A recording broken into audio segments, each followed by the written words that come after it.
Well, good afternoon and welcome to Live Impact News right here on 13 News Now Plus. It is April 1st. Happy April Fool's Day.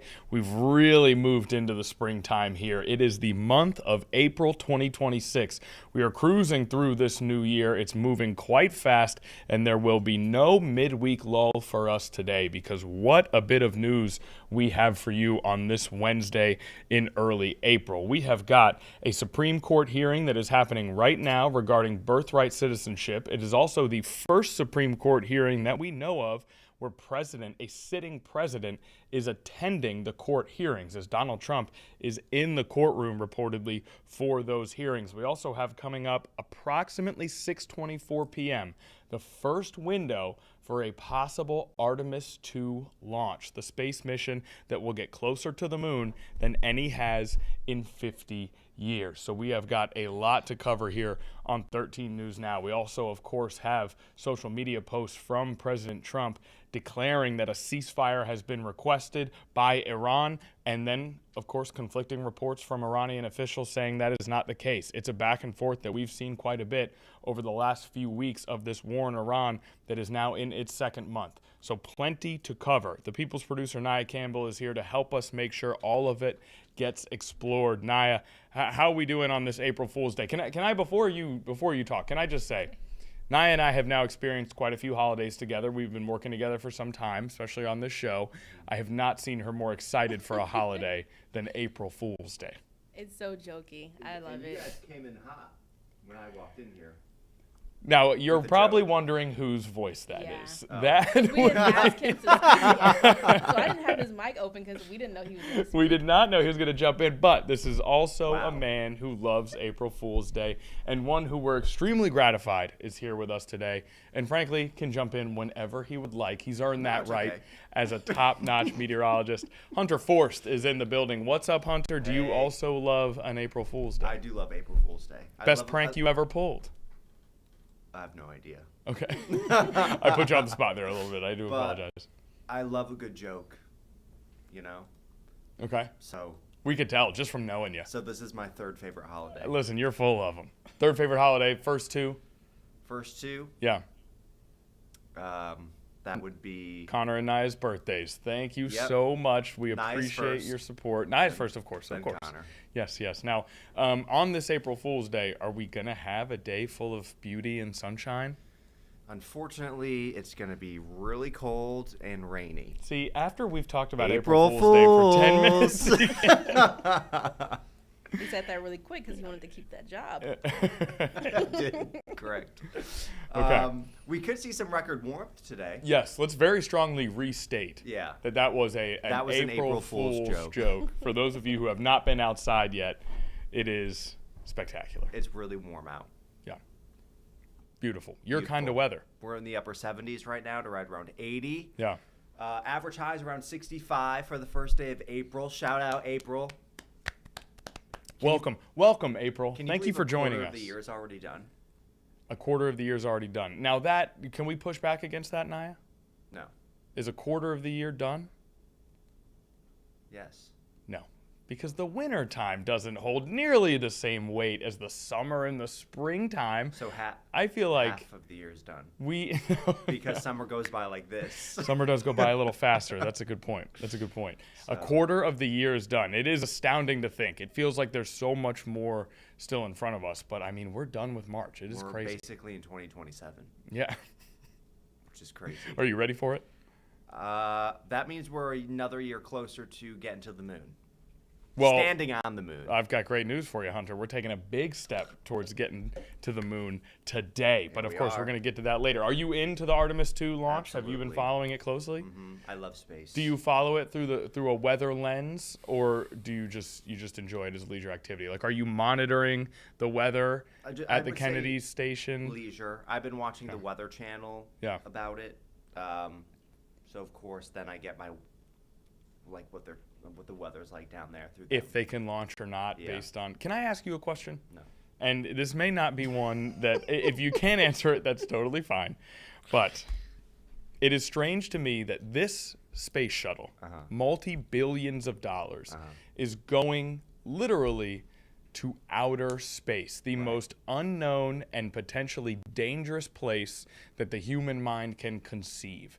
Outer space, to the moon, literally to another floating space rock. It has to endure whatever space presents. And yet, it can't launch if it's too breezy here on Earth. Well, the good thing is about space is that there's not much out there to... Is space weather neutral? Yeah, it's like pretty chill. Okay, so space is just casual. Space is 70 degrees and sunny every day, basically. Pretty much, Okay. yeah. So you don't have a lot of sort of weather inhibitors when you're traveling through space. You don't have to worry about storms or anything like that. Wow. Okay. So it's more dangerous here on Earth. Yeah. And not because of Unless the you people. go to like Jupiter. Right. Unless you land on another planet that has some crazy weather systems. What's going on Venus. Jupiter? Jupiter, has the big red spot. And that's a giant storm? It's a big storm. Is it, what type of Like, storm I is think it? multiple Earths can fit in it. Wow. And is it a, like a giant hurricane? hurricane, Is it a basically. tornado? It's a giant hurricane Yeah. that rages at all times. Does it move throughout the planet or does it stay in one space? I'm pretty sure it moves. Okay, interesting. And is that something that as a meteorologist, have you studied? Have you gotten in there and figured out what's going on in that big red spot? Have I gotten in there? No, unfortunately. Does that storm make the entire planet uninhabitable? Well, Jupiter is also a gas planet. Oh, so it has no surface. There's no surface. Oh, so it's uninhabitable anyway. Right. Okay. And so, even if there was a surface, it would, yes, be uninhabitable. so at least that hurricane's not tearing anything up. Right. All right, good to know. It's a very safe big red storm. Yes. Okay, awesome. Your knowledge of space is pretty expansive. I wish we had talked about this before. It's all right. Now, how about Earth weather? What are we looking at here in terms of Earth weather? Beautiful. Yeah, give us a little projection. Here's a look at what we could see today. We could get up to 84 degrees. Current record's 83. This is a daily high set back in 2016. So it's going to be a warm one. We should be in the mid-60s for this time of year. Here's what we can expect in April. Average high for April 1st, 65 degrees. By the end of the month, 74. You love to see it. Yep. Have we seen snow in April? Seems like it. Not since 1940. No, that just was the snowiest day. Oh, okay. So we do see snow in April occasionally. Rarely. Okay. Are we going to see it this year? No. Hottest temps we've seen, 97. Coldest, 23. By the end of the month, our sun sets at 7:53. You'll love to see it. That's awesome. That's fantastic. So you said 23 is the lowest? Mm-hmm. Oh, man. If you caught me with a 23-degree day in April, I'd be in a mood. I would be in a mood. This past Sunday morning, it was 33 in Norfolk. And in the mid to upper 20s inland. No morning coffee walk for Hunter. I mean, it was... Oh, no. Absolutely not. Too chilly. Too chilly. Okay, But so this now weekend will be better. Oh, definitely. Oh, here we go. Look at Look that. at the ocean front. People are hanging out. We got beach dwellers. Enjoying the day. This is so encouraging. Beautiful. I love this. We have an actual beach day happening. Right. Let's go ahead and call attention. I've done this walk many times. I'm sure you guys have as well. This gentleman who's walking right above the word Hunter right now, he had to make a trek up for some reason, throw the sandals on, and just it's a long, lonely walk at the ocean front. For sure. To get back up there to the boardwalk and then make your way back. Oh, he stopped. He's found a... Oh, he found his friends. Oh, looks like he just needed... Oh, he was throwing away a little bit of trash. Oh.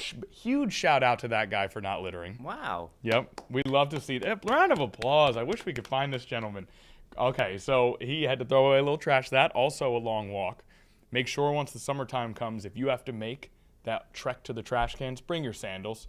Those first 5 steps, you're going to think your feet are fine, and they are going to be burning. Correct. By the time you get to the trash can, you're going to have to hide in the small sliver of shade that the trash can creates. Right. And that's no fun. You don't want to be hanging out there. Right. No. But look at that. 81 in Norfolk. Beautiful. Hey. 81 in Virginia Beach. 80. Hampton, Newport News, Suffolk. 79 in Elizabeth City. 80 in Chesapeake.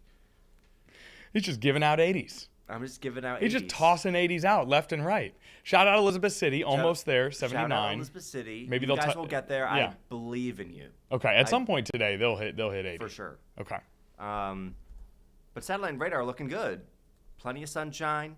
We could see an isolated shower or a storm off to our north. Up in this neck of the woods, up around D.C., Tappahannock, Richmond. They're under that yellow is a level 2 threat out of 5 for severe weather, but that is to our north. So we're going to be good around here.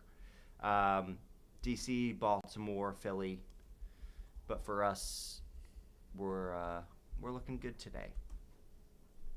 All right, this is great. And despite how hot it is right now, we're not even close to that record. That record was 97. Well, we that are was not even close. The warmest day ever in March.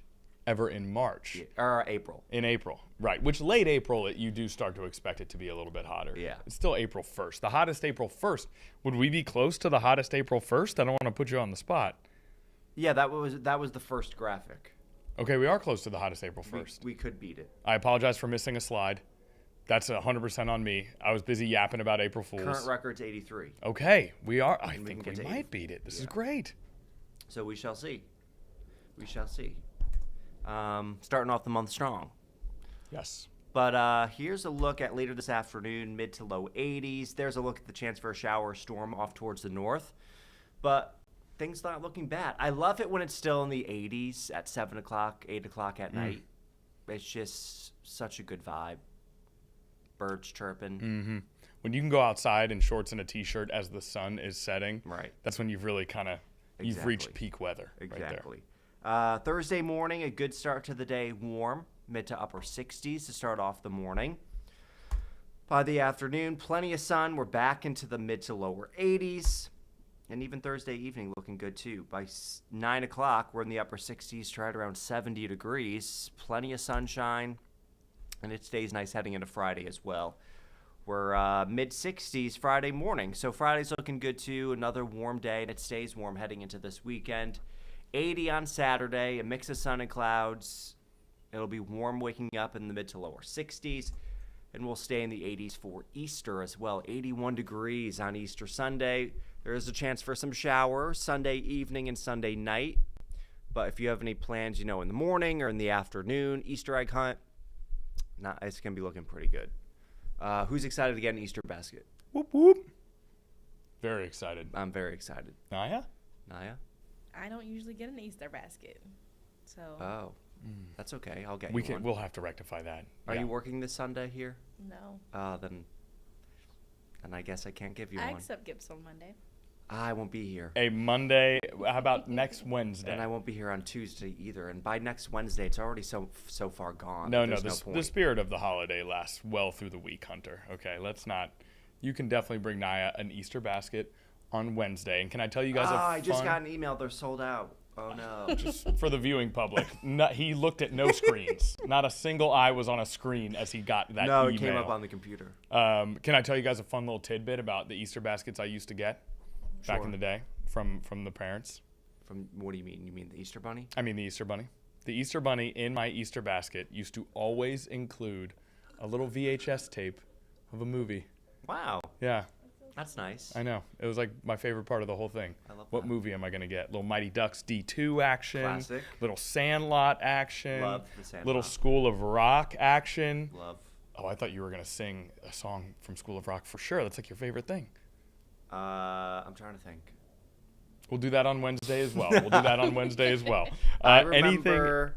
Anything else we need to know about this beautiful Easter weather? No.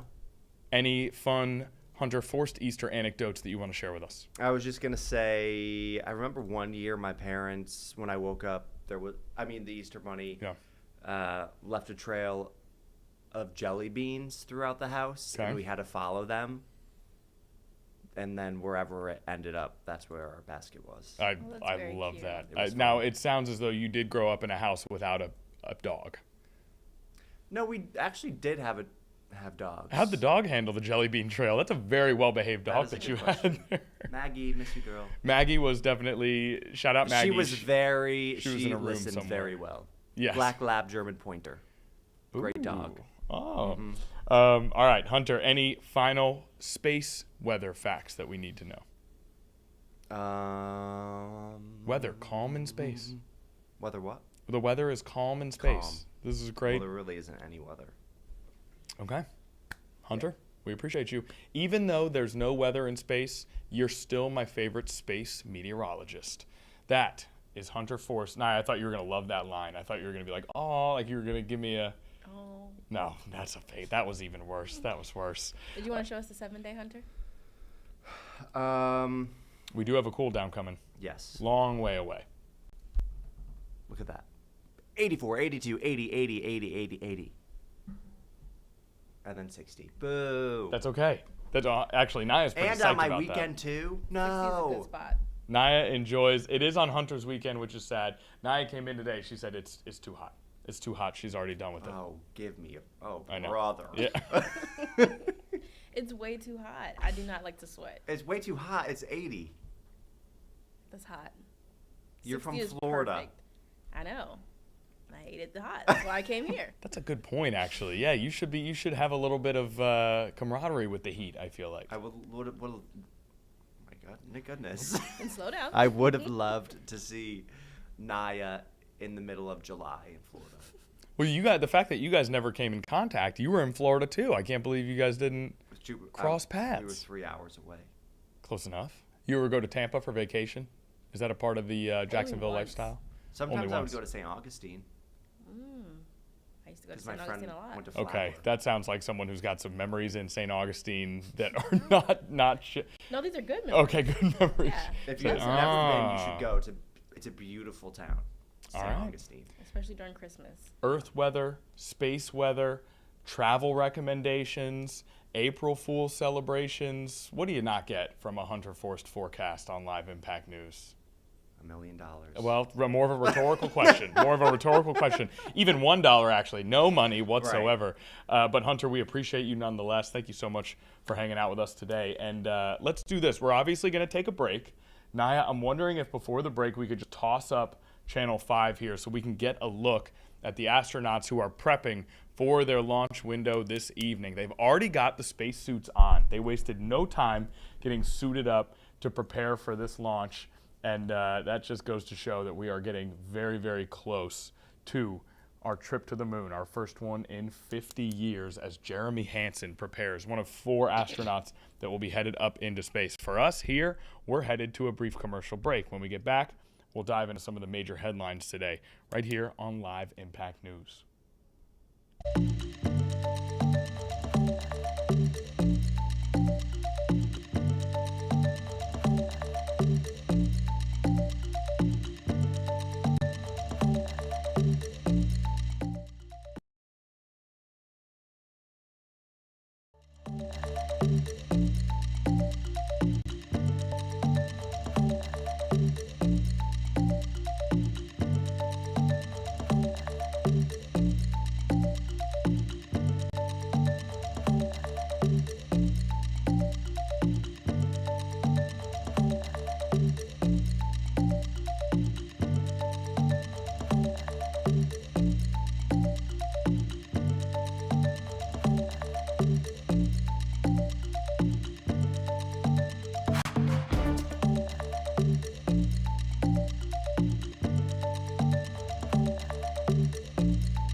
Welcome back to Live Impact News. We are still monitoring a number of different events. We've gone back into this sort of prep lounge area on our live screen for this Artemis 2 launch. We're going to listen in now. We're going to actually pump up the audio from this live shot and see if we can hear any chatter or any of the preparation.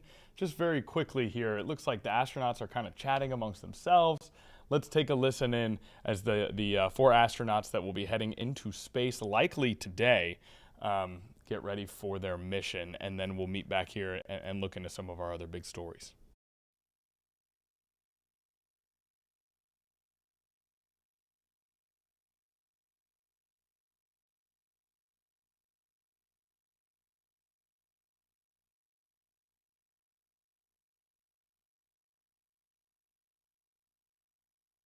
All right, no sound there, which is, well deserved. It's good that those astronauts are getting some privacy as they prepare for what you would imagine is one of the biggest days of their lives, potentially the biggest. Again, a historic mission, the closest we've been to the moon in 50 years, since 1972.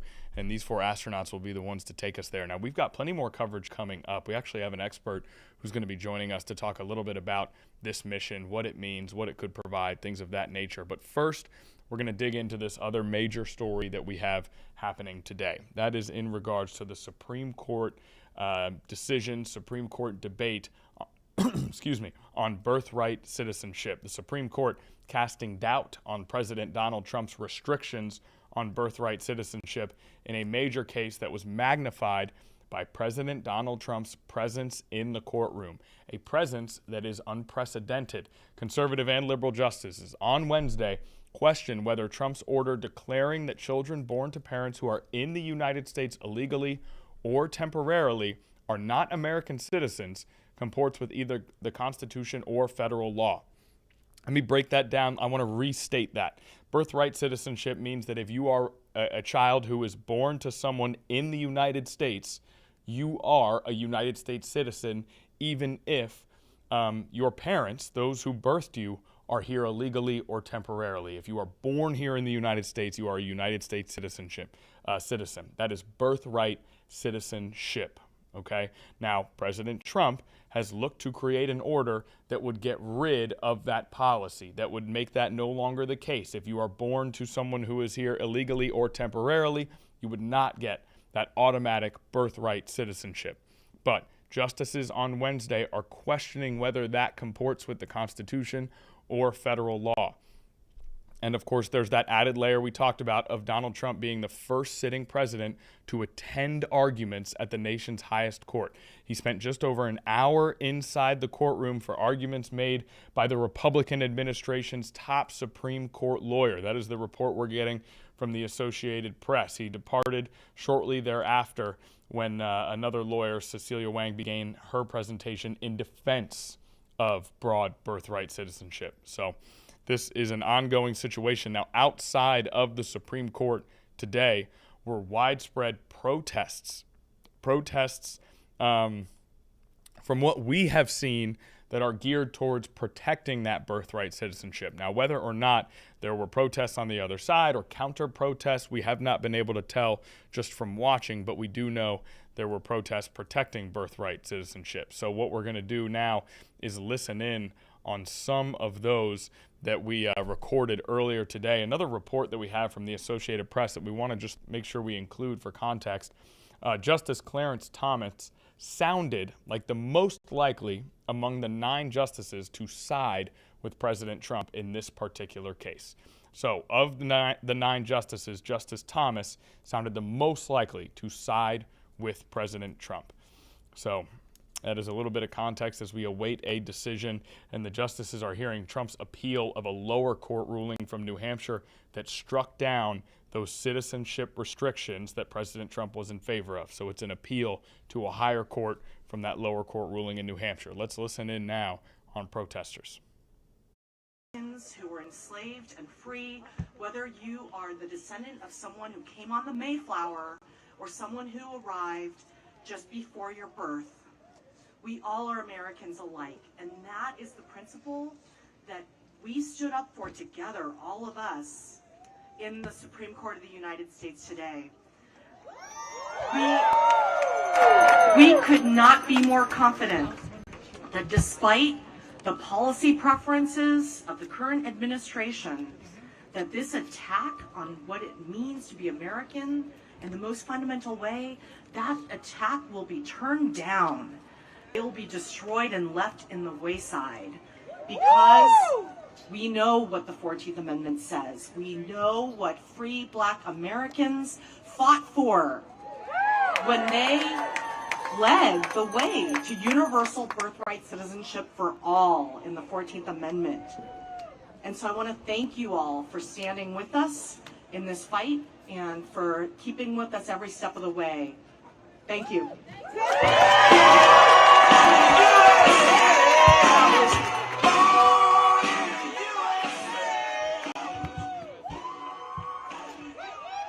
My favorite song. Hello. Good afternoon. I'm Anthony Romero. I'm the National Executive Director of the ACLU. And let's give another amazing round of applause to Cecilia Wong, the National Legal Director. Now, for those of you who were not in the courtroom, you have to listen to the audio. She was brilliant. I'm not one to give predictions when I walk out of this courthouse, but I will predict today that we will win this case definitively, possibly with a 7-2 vote, and I'm so hoping that those other two might join the majority in ruling that the Trump executive order on birthright citizenship is unconstitutional.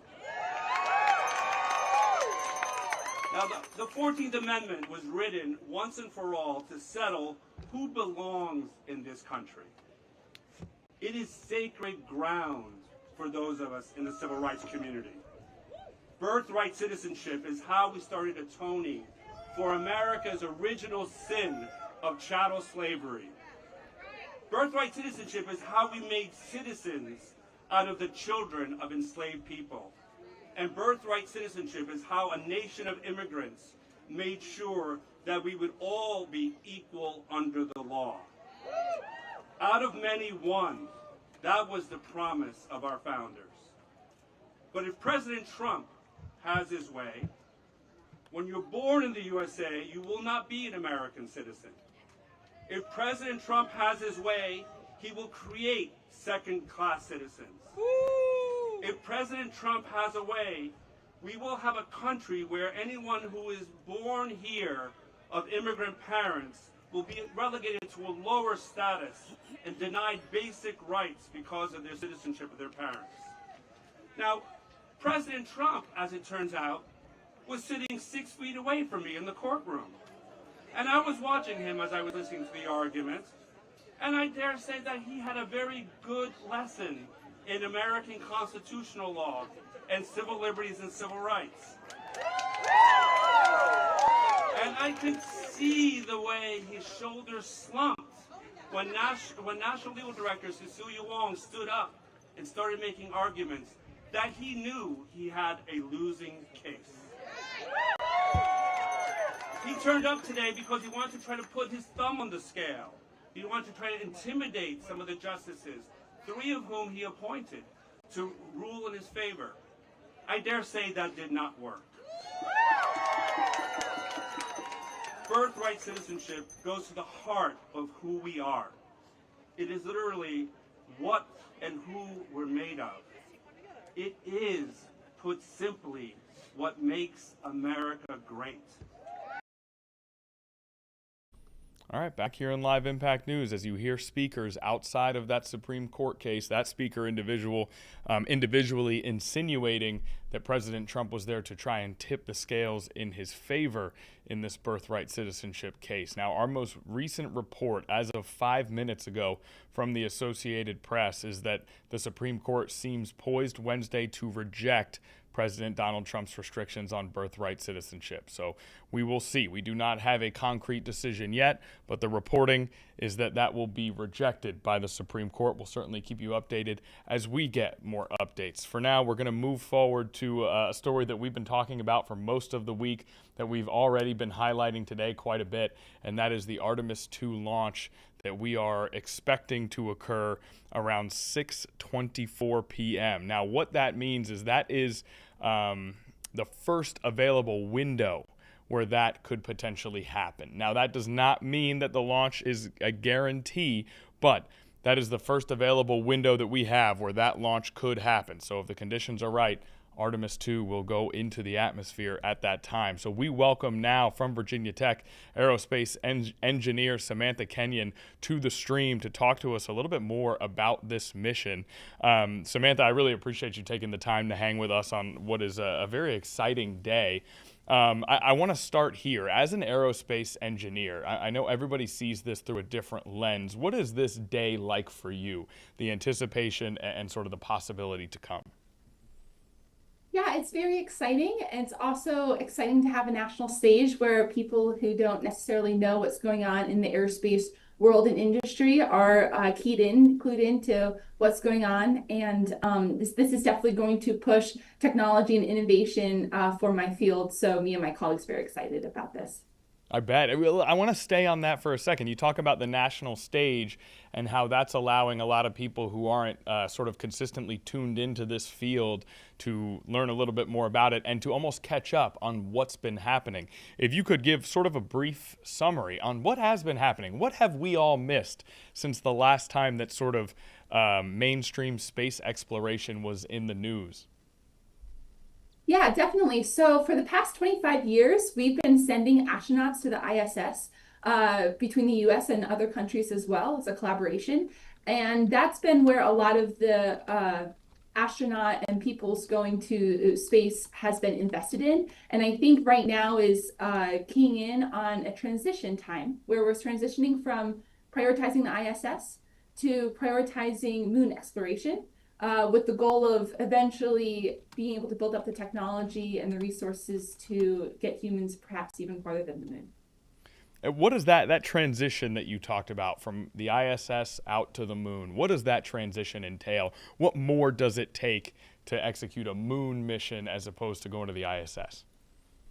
Right, so it's much farther. It's about 250 miles from the surface of the Earth to the ISS, which is about the distance from me, Blacksburg, Virginia Tech, to DC. So that's a few hours in the car. But the distance to get from the Earth's surface to the moon is much, much farther. It's about, if you were to go around the globe, it would take 100 times. That distance is how long it takes to get to the moon. So not only does the rocket to get the payload or the capsule that the astronauts are in needs to be have a lot more energy to get farther, but the orbital path is more complicated as well. As you get farther away from the Earth and you start approaching the moon, you have the gravitational effect of the moon. And that's known in my field as the three-body problem. So you have the gravity of the Earth, the gravity of the moon, both acting on the satellite, the spacecraft. And so to navigate in that environment is a bit trickier from a dynamics perspective.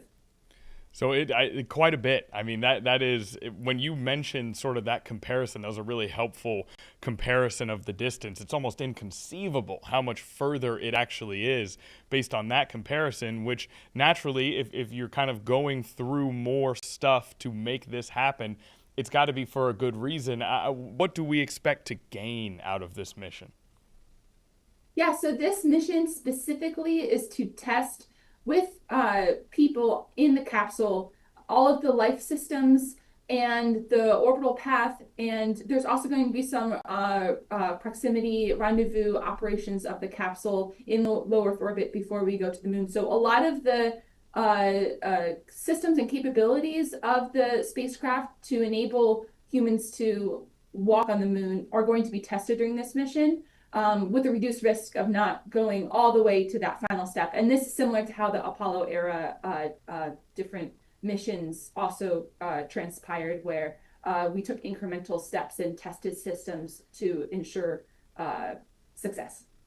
Can we talk about that final step that is also a literal step onto the surface of the moon? Why has that been left out? You touched on it quite a bit in that answer, but why has that been left out? How much more effort, preparation, resources does it take to execute that final step? And maybe when can we expect that again becomes a reality for us?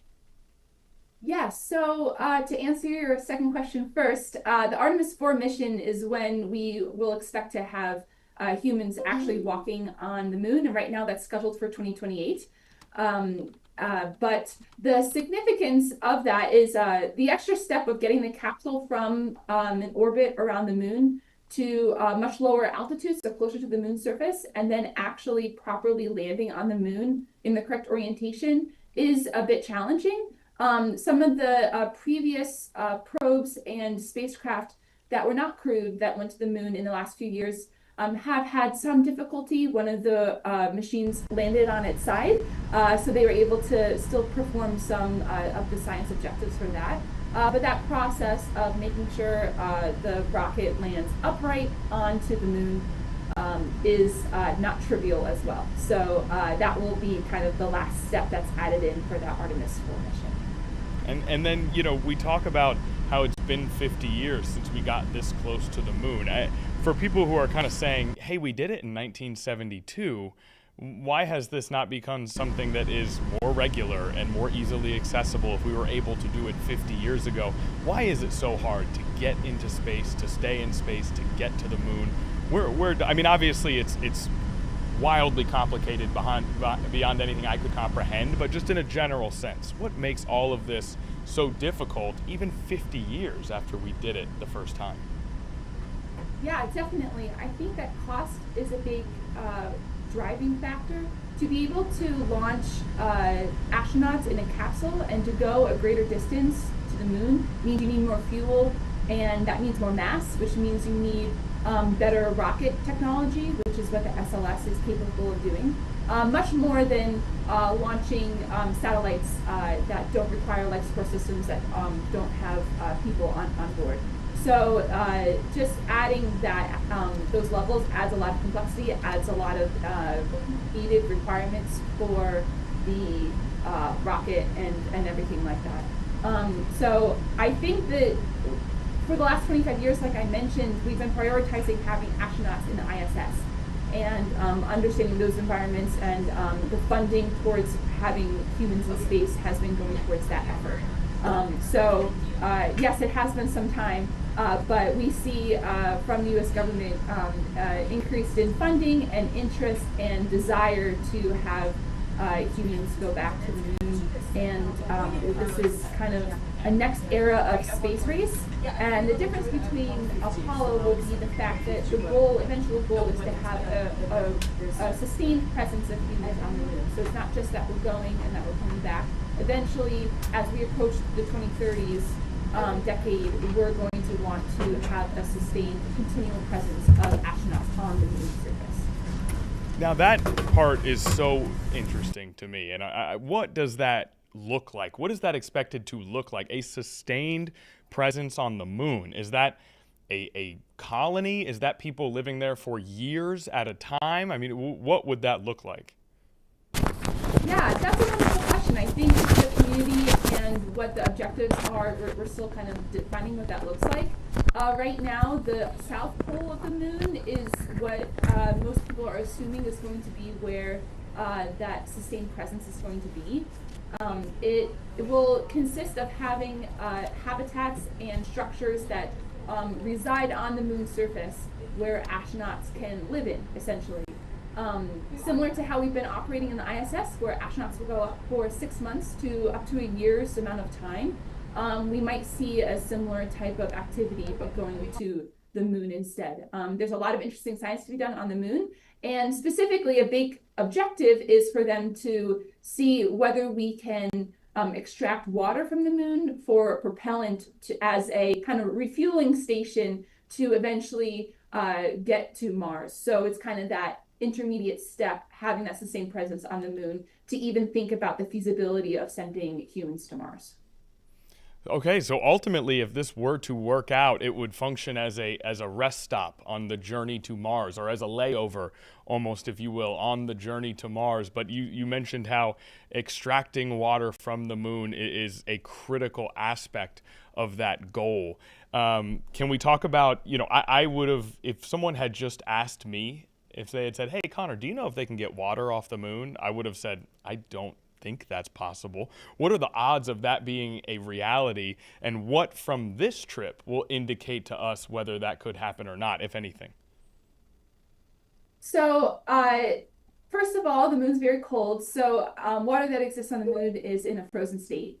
And I think the question isn't if there's water, but how much, and how difficult is it to extract. So, I think some of those questions is what we're moving towards answering with these series of Artemis missions.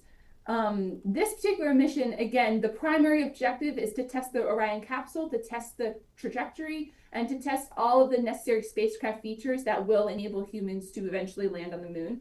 Again, taking that incremental approach. So although we're not specifically answering some of those bigger questions for the space exploration, this is still a very necessary step to get to that eventual goal. Okay, and then is this something where I've heard when it comes to the more privatized space travel that we maybe hear about a little bit more often in the 21st century, that concept of tourists going to space. You talk about a more permanent residence on the moon. You talk about how that could be a stopping point to then go to Mars. These types of things, these types of initiatives make me think that that is a real possibility, that eventually a vacation or at least an exploratory trip for people who are not necessarily astronauts could be a possibility. Is that something that you see as in our near-ish future?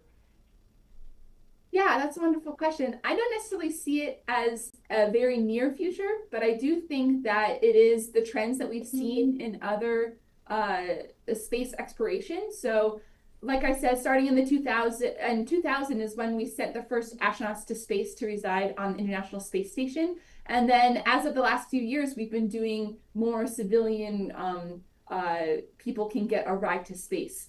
And so that was about maybe, let's say, about a 25-year gap between the first astronauts doing that for science and exploration purposes to it becoming a commercial accessible thing. So I think that with every step of getting humans deeper and deeper into space, I think that it's very feasible to expect for that to be commercialized at some point, but the timeline on that is dependent on being able to advance technology, being able to make it safe, and being able to make it more affordable. And so understanding space environments, understanding how to build things that work in space, especially in deep space, and all the challenges that that environment causes is really essential. And that's some of the work that I do at Virginia Tech as well.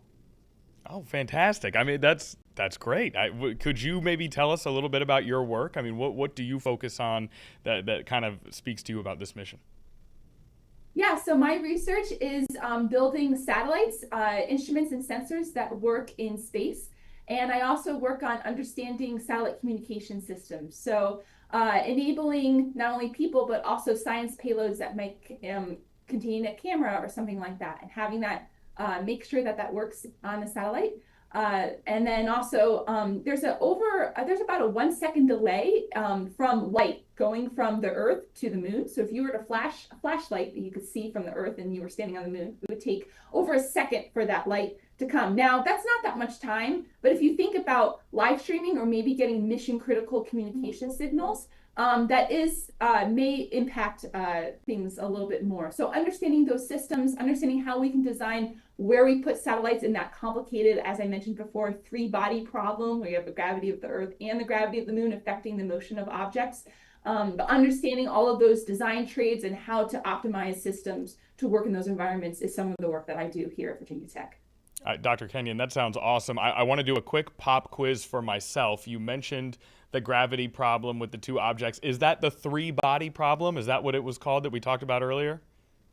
Yes, exactly. It's not necessarily the TV show that 3-body problem, but it is Right. something that's talked about in orbital mechanics where you have 3 bodies, the Earth, the moon, a satellite, and that could be any other set of satellites. So it could be the Earth, the sun, and a satellite. So that's something that our students learn here, our aerospace engineers learn at Virginia Tech too, is understanding how things move in that problem. They don't move in straight lines like a plane does, getting from a source to a destination. They move in circular type shapes. even moving into more like figure eight type motions, and they can get complicated pretty quick. So. Okay, this is great. We're learning a lot here today on Live Impact News. I have two more questions for you. The first question I want to ask, someone who's just sitting at home and they're watching all of this play out, and they certainly think that it's cool, but they're wondering, how will this trip and the hopeful trips to come impact me? I'm not someone who's ever going to make it up to the moon. I'm not someone who's ever going to make it to Mars. I don't study aerospace engineering. How will this impact me, regular person who's kind of watching the live stream and excited about the launch, but doesn't know how this will tangibly kind of change their lives? Sure. So I think we've seen in lots of different areas of engineering and technology advancement that pushing the boundaries in space helps us in our everyday life here on the ground. And so I think building new technologies, building new systems that work in more and more difficult and complex environments, although the application might be to have humans walk on the moon again, a lot of the engineering that's done can trickle into technologies that affect our daily life. And so I think that the advancement of technology and engineering for space is a catalyst for new technologies that we might see in our everyday life. And so I think that an engineering advancement in going to space is an engineering advancement for humankind. And that's why I think it's so exciting seeing us go to space. But also that technology does trickle into new innovations and new advances. So. Yeah, very well said. And my last question is a common misconception that you think the average person who just has a passing interest in space exploration, maybe what is the most common misconception about space itself, space travel, anything of that nature? Yeah, I think the most common misconception is understanding the distance scales and understanding how things move in space. So understanding how far away the moon is, I think is one thing, but then to think about the distance it is to Mars. The mission to get to the moon is about a 10-day total mission. It takes about 4 to 5 days on this lower energy path that the Artemis 2 mission is planning on taking. But to get to Mars, it takes about 8 months if we want to take a low energy path.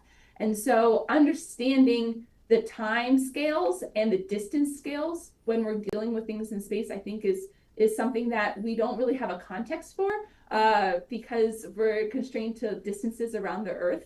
And we're just dealing with things at such a larger magnitude. And that's just within our local solar system. You think about the universe and the amount of scale from the distance from our star to the nearest star, it's just so incredibly massive. So I think it's important for people to realize our small place in the universe and how vast and amazing our universe is. And so yeah, just wanted to bring that up. Awesome. That's for next time. We'll focus on the Artemis 2 for today. Next time we have you, we'll start getting into the outer reaches of the universe. We'll really blow it out. Is there anything else that you want to add before we let you go? No, thank you for asking me the questions. I'm really excited to share what I know about space and my passion for it. And I hope that everyone watches the live stream. 6:24 p.m. is when it starts, but it can launch at any point within that 2-hour window. So even if an issue happens, I think as long as they hit that 2-hour window, they should still have everything in alignment for the flight to happen today. So.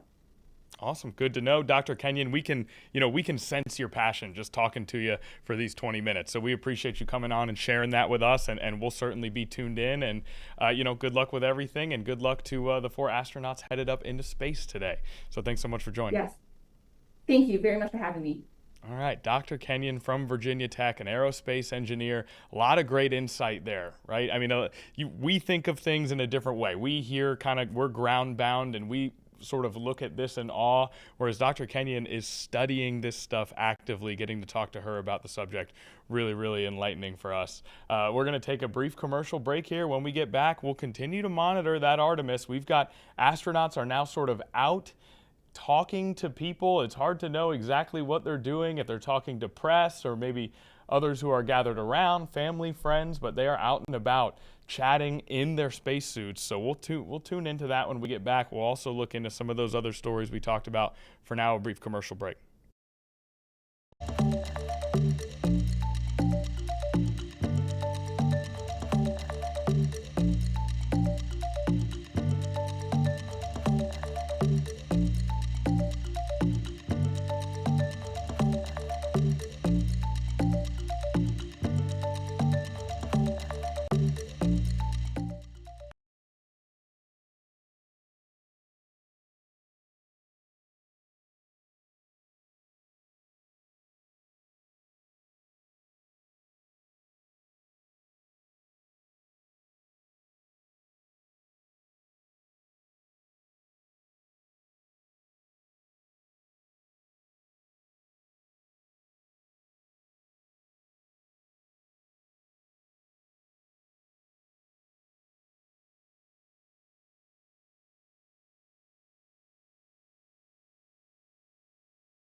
All right, we return to the live Impact News studio. We're going to jump back into the Supreme Court's decision surrounding birthright citizenship. We were talking about that before we began with, or before we continued our coverage of the Artemis II.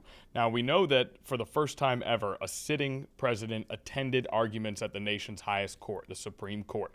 But President Trump wasn't the only notable name that was in attendance for what is clearly a critical hearing in the Supreme Court. Attorney General Pam Bondi was there, Commerce Secretary Howard Lutnick was there, and in seats that were reserved for justice guests, actor Robert De Niro, one of the great American actors that we've ever had, was also in attendance.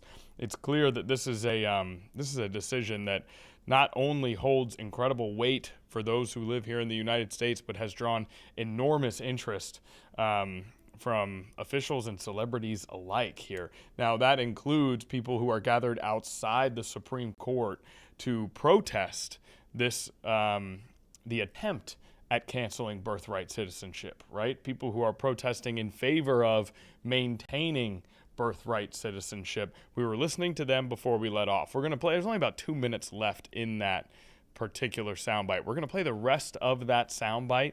Right after that soundbite plays, we'll hear from lawyers involved with this decision, and then we'll move on and explore some other stories. Let's head out to Washington, D.C. Citizenship goes to the heart of who we are. It is literally what and who we're made of. It is, put simply, what makes America great. When President Trump signed his very first order on the very first day of office, the ACLU filed suit 2 hours later. We filed with our partner organizations of the NAACP Legal Defense Fund, Democracy Defenders, Asian Law Caucus, and other groups, and we all stood in the breach because we knew that President Trump had gone too far. Because this fight is bigger than any Supreme Court ruling or any case, we are here to make the record. We are here to make sure that the story is told, that America's immigrants are what make this country strong. We are fighting for the heart and soul of this country. The fight to protect birthright citizenship is about our neighbors, our families, our kids. It's not about the past, it's about the future. It's how we keep our promise to every child, whatever their skin color or wherever their parents are born. And the ACLU has been fighting for this for 106 years. And we will never back down. We will never go away. We will only accept what is just and what is right. And we will take what is owed to us, like water on stone, until this country fulfills its promises of liberty and justice for all. Thank you very, very much.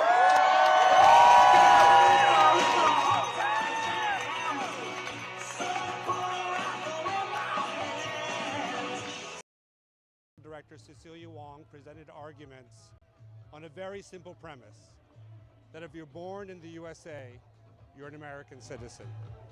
I'm confident after listening to the arguments and watching the justices ask questions, that we will prepare. I was especially gratified that President Trump was sitting a mere 6 feet away from me. And I hope that he was schooled in the importance of birthright citizenship. I am confident that we will win this case and that the future of this country will be determined by our Constitution, by our civil rights statutes, and not by the whim of a president who wishes to wipe away hundreds of years of precedent. Thank you very much.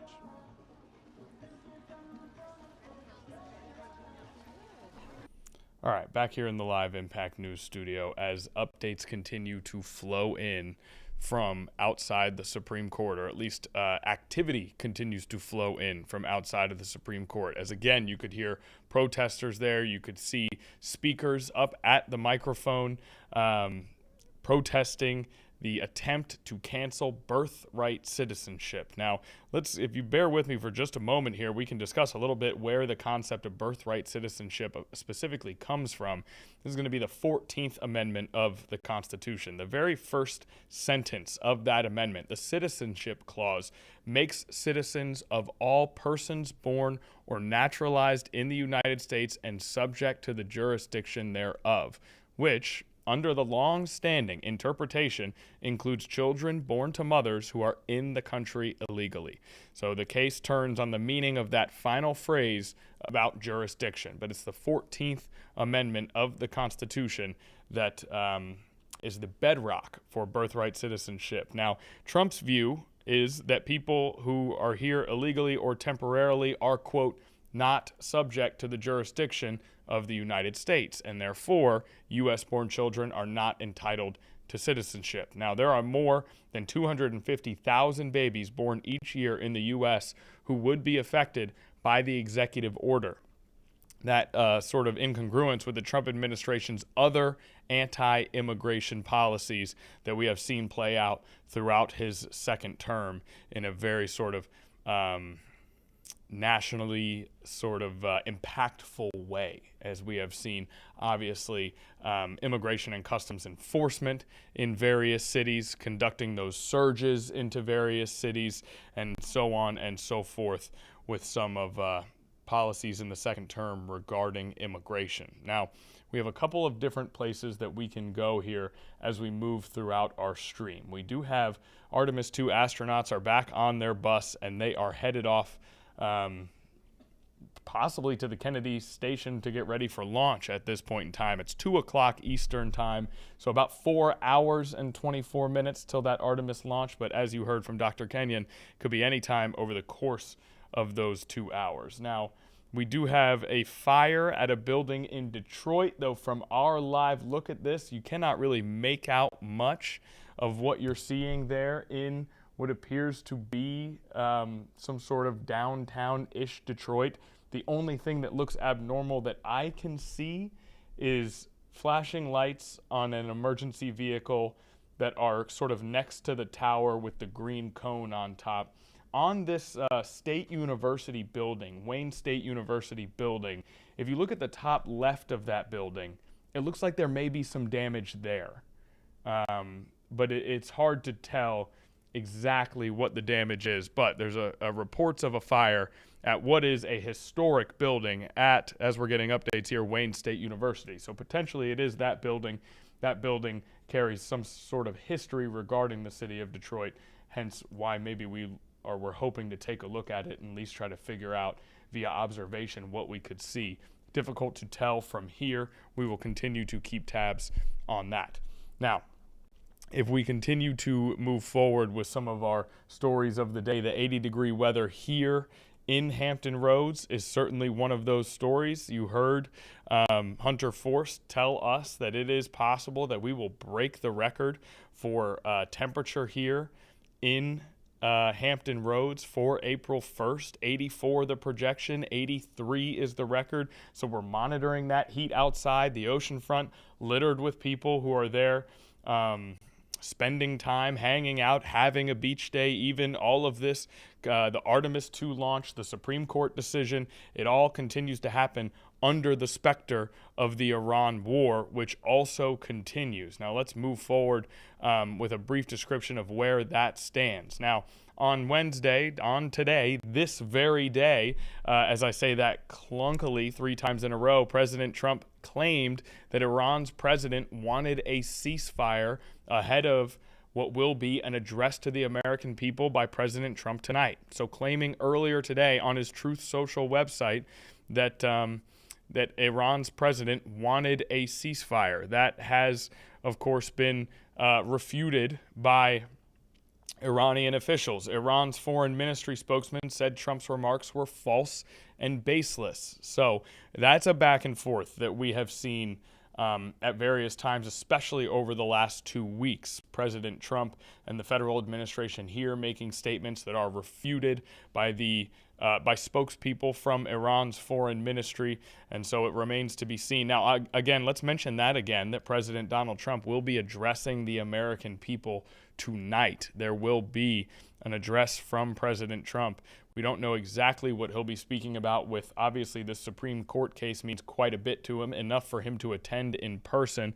But of course, the Iran war rages on. Gas prices do continue to rise, reaching their highest point since 2022, over $4 on average for the first time since 2022, which of course is when Russia invaded Ukraine. So a lot happening here that could potentially be addressed by President Trump. Now, as far as the Strait of Hormuz, one of the central conflicts involving this war, one of the main sort of tools that Iran has been able to use to fight back is shutting down that Strait of Hormuz, where 20% of the world's oil travels through on a regular basis. Now, Prime Minister Keir Starmer says the United Kingdom will host an international diplomatic conference this week on ways to reopen the Strait of Hormuz. Starmer says 35 countries have signed a statement committing to work together on restoring maritime security to the key oil transport route.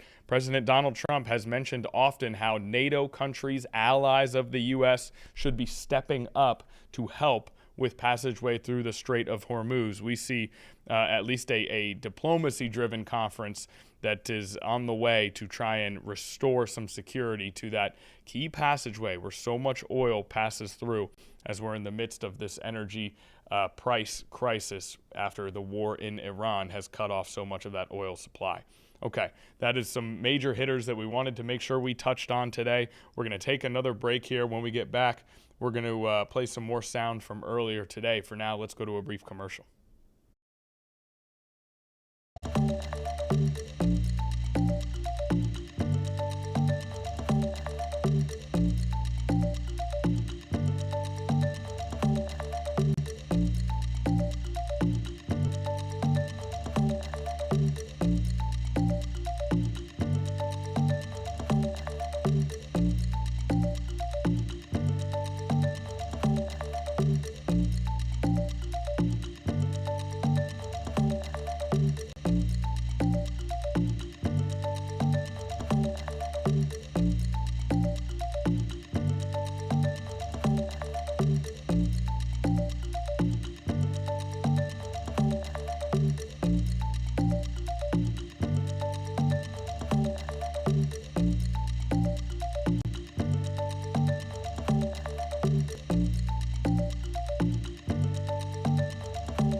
All right, and we're back. Live Impact News. Thanks for sticking with us today. Naya, give me reviews on the show so far. I feel like it's been choppy, but also pretty good. I don't think it's been choppy. Not I feel choppy. like we've just really been trying to go with the flow of things. Live events have been popping up, going away. So Thank you. That sounds right. Exactly. We're going with the flow of things here. And the flow of things now is going to take us to an event that occurred before we came on stream. That is Vice President J.D. Vance at a swearing-in ceremony for Colin McDonald. McDonald will be the United States Assistant Attorney General in charge of fraud.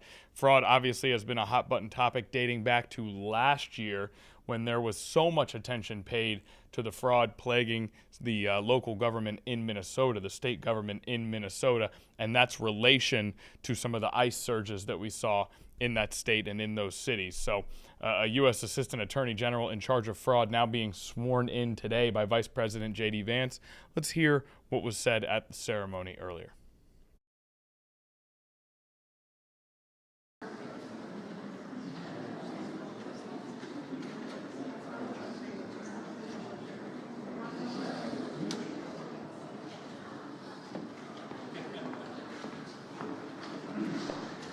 Good morning. Welcome. We are here today because America has a fraud crisis. This is the most generous country on the planet. Every year, everyone in this room, your friends and your family, part with trillions of their tax dollars to help out their friends, families, and neighbors in tough times. And all the programs we pay into are premised on a high level of social trust, that our neighbors and friends will honestly participate in these programs, and the government will make sure that everyone is being honest. And what President Trump has discovered is that this has largely not been going on. A coalition of poor government within the federal government under the previous administration and blue states have made it so that billions and billions of dollars of American tax dollars go to fraudsters, both citizens and foreigners who come here to take advantage of America's generosity and largesse. That is ending today. And that is ending today because the President has convened the Anti-Fraud Task Force, led by the Vice President, to make sure that these funds don't go out the door to fraudsters anymore. And equally as importantly, today we are here to swear in a brilliant prosecutor to restore deterrence, to make sure people are afraid to commit fraud because they are afraid of the consequences, and to make sure that people who do commit fraud go to jail where they belong. And that prosecutor is Colin McDonald, a brilliant career prosecutor from California who's worked for our brilliant Deputy Attorney General for the last year, helping get the Justice Department into shape after the Biden administration. He's prosecuted fraud cases, guns and drugs, political corruption. Colin McDonald has done it all. He is exactly the man for this job, to restore deterrence and to put the bad fraudsters in jail where they belong. And that is why we're here with his beautiful family to swear in Colin to his new position as Assistant Attorney General. And so with that, it's my honor to introduce the Vice President of the United States, J.D. Vance, and Colin McDonald.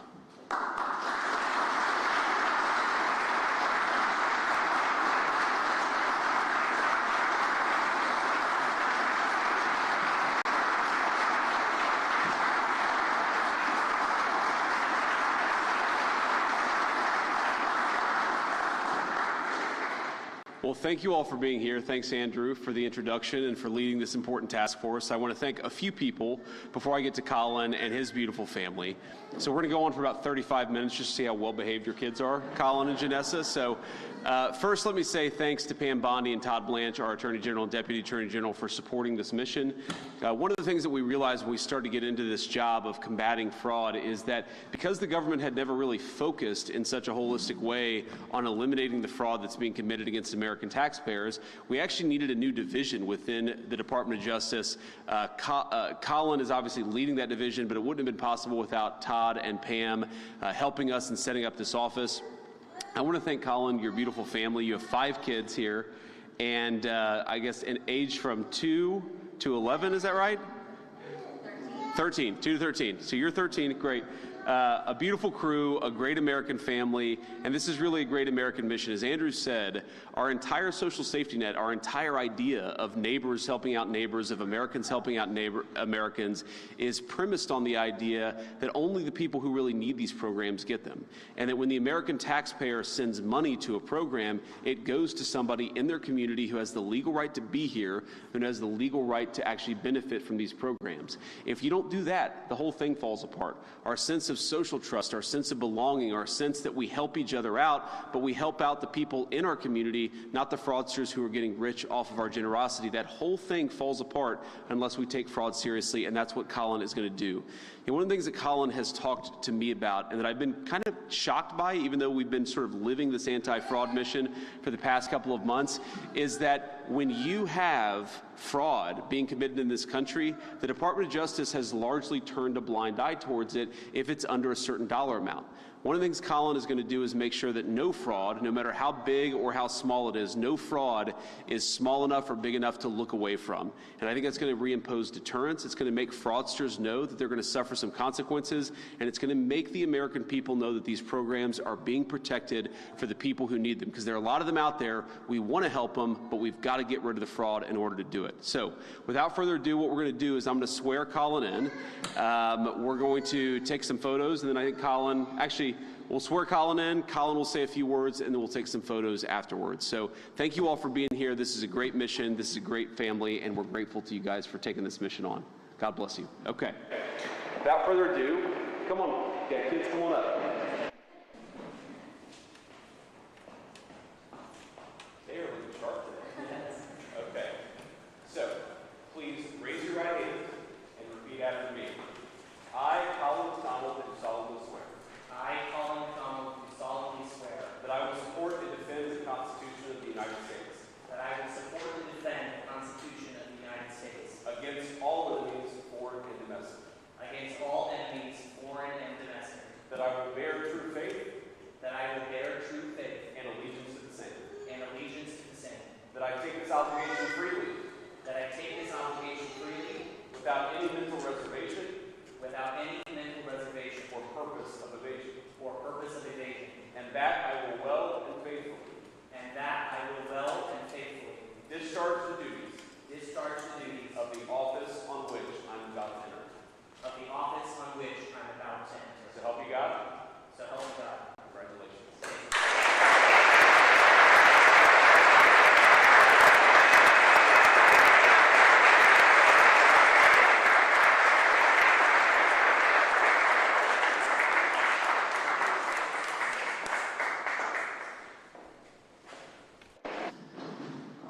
Thank you all for being here today. This is an important day for the United States of America and for the Department of Justice. And to begin, I want to say some words to some select groups of people that have made today possible. First, I want to start with a word of thanks to the President, to the Vice President, to Mr. Ferguson, to the Attorney General, to the Deputy Attorney General, Mr. Blanche, for having the vision to create this new division to ensure that the American taxpayer is protected and to ensure that there is confidence in our financial security within the United States. A hearty thank you goes out to those visionaries for creating the division that we are launching today. Next, to my teammates led by Deputy Attorney General Blanche and Attorney General Bondi, I thank you for the work that we have achieved together to ensure the safety and prosperity of America over the last year. Your hard work does not go unnoticed. Even while the people of America may not get to see it, they are sleeping well at night because you are not sleeping at all at night, tending to the public safety mission of the United States of America. To the American people, my promise to you is this: that I will work tirelessly day after day to ensure that if someone out there dares to steal your taxpayer dollars, that there might just be a federal prosecutor on the end of that bad decision, that no longer will we be uninterested in low levels of fraud. We will be interested in all of it. And if someone out there right now is deciding and determining whether they will file a false application to try to steal your taxpayer dollars, we're going to care about it, and we're going to find it, and we are going to prosecute you as hard as we can. What is the goal of this division? The goal of this division is to ensure deterrence, so that people who are right now being dishonest and stealing the hard-earned taxpayer money, that they make right decisions, that they are deterred. That is what justice is for, to ensure right and honest and good conduct. That is what the mission of this division is. And finally, to my family in front of me, this task that Daddy is embarking on is a big, big task, but it is not bigger than my task with you. You are my biggest task. And the devotion that I have for you will be the same devotion that I give to the people of the United States to fight for them, to ensure that they have the confidence that their government is doing the right thing, to identify fraud, and to prosecute those and bring justice to those who are perpetrating against it. That is my message to my children here today. And to all the rest of us, it is time to get to work. I am grateful for this opportunity to work on behalf of the United States, and I'm thankful for the confidence that the Vice President and the President has given and placed in me, and I look forward to honoring that confidence by doing the best job possible. Thank you. Thanks, Colin.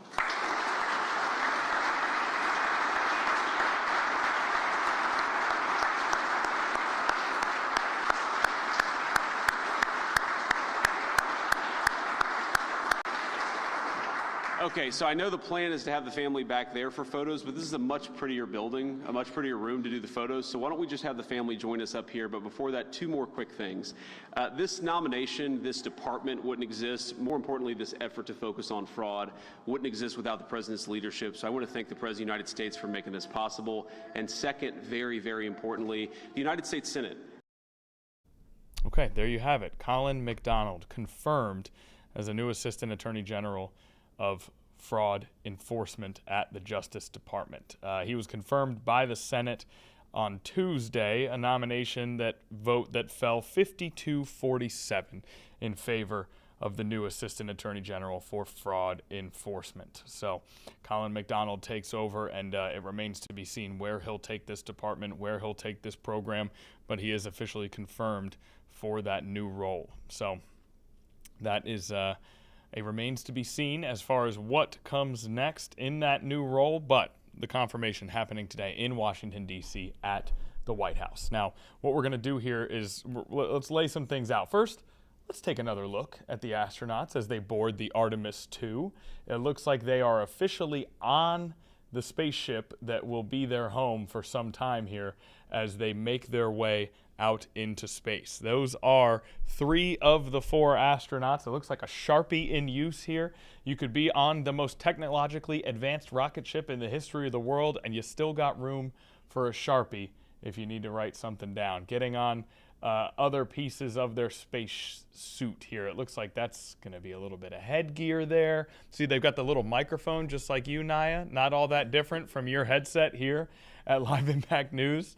And so everybody getting ready to blast off in 4 hours and 4 minutes. That mission launch window will open. But we know from our interview with Dr. Kenyon from Virginia Tech that comes with a broader window of a couple hours that they can launch at any time. She also mentioned how as of right now, conditions are looking good for that launch. It's unfortunate that we won't be here on Live Impact News as that happens, but we'll certainly have plenty of coverage of it tomorrow as they are getting strapped in and ready to go. This is just fascinating stuff. Certainly tight quarters right there.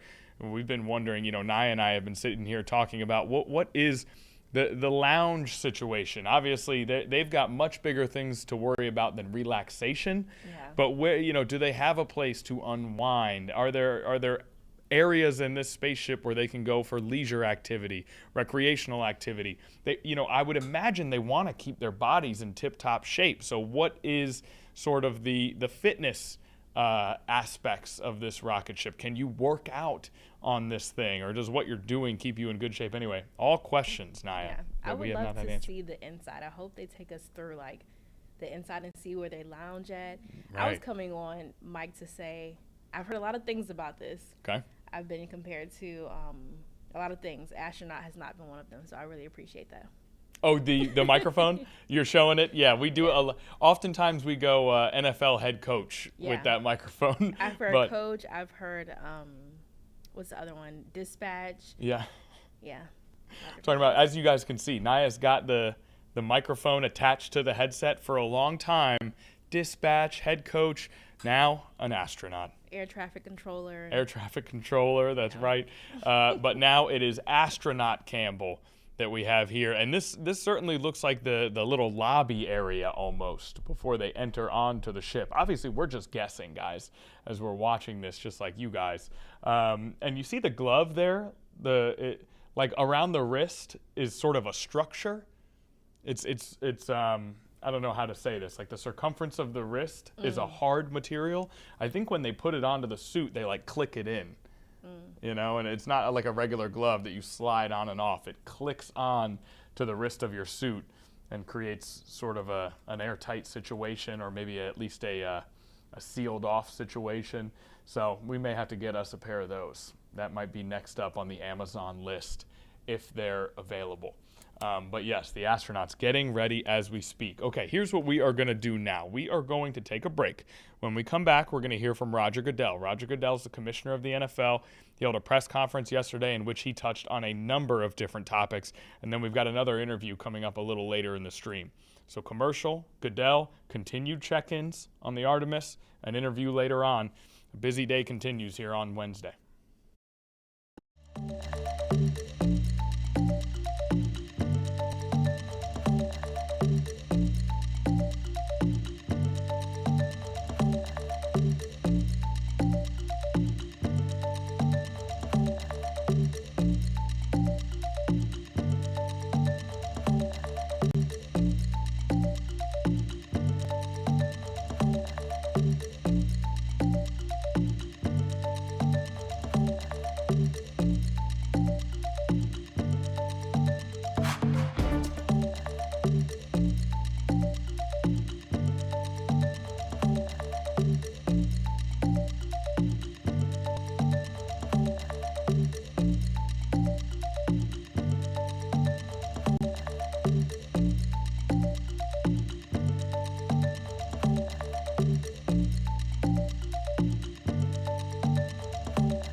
Back here on Live Impact News, where we're actually going to go to a press conference that we recorded late yesterday. This is NFL Commissioner Roger Goodell. This is the most powerful sports league that we have here in the United States. In fact, I would venture to say that the NFL is one of the most powerful aspects of pop culture that we have here in our country. And this man, Roger Goodell, is in charge of that league in conjunction with the owners who own the teams. Roger Goodell is the commissioner of the National Football League, and he gave a somewhat rare public press conference here. This is maybe an annual thing, and we got to hear on him touch on a number of different topics that have come up around the league since the offseason began.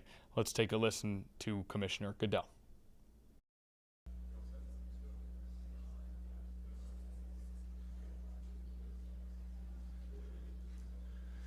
Okay, good afternoon. I know you've had plenty of updates from staff and others. We had a productive couple of days, and we've officially concluded, so I'm happy to answer any questions. Beginning with microphones, let's start here with Mark Mack. Roger, over on this side. The league and the owners have taken some steps now toward the possible use of of replacement officials if you don't agree to a new labor deal with the NFL Referees Association. What is your view of the state of those negotiations, and also what is your confidence level that you could officiate the games properly if it does come to the use of replacement officials? Yeah, listen, the negotiations haven't progressed the way we'd hoped from a timing standpoint. We obviously have obligations to our fans, to everybody in the National Football League to play, and we will be prepared to play. And so we are taking the appropriate steps to be ready, but we're also keenly focused on negotiations. So we'd like to get a negotiated deal, and we certainly are focused on that.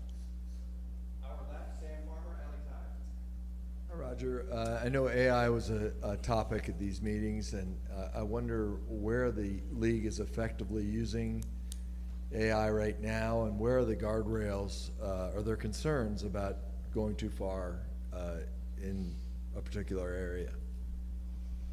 Well, we've used it in a lot of areas in the game. Our clubs are using it an awful lot. We use it a lot in the safety, a lot of our research, a lot of our work in the safety area, the engineering. AI has been incredibly valuable.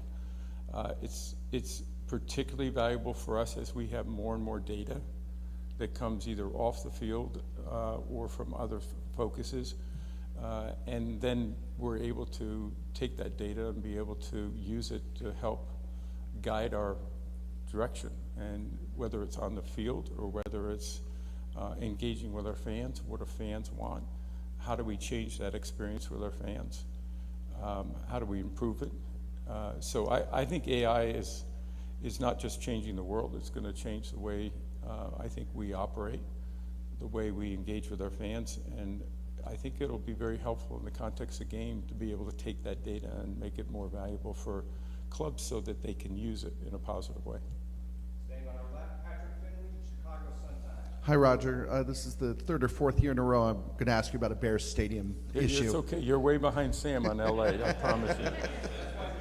Sam's got settled, though. Yeah, he probably poked you on this one. Yeah, I get it. Do you believe that a founding team of the NFL, the Chicago Bears, should play their home games in the state of Indiana?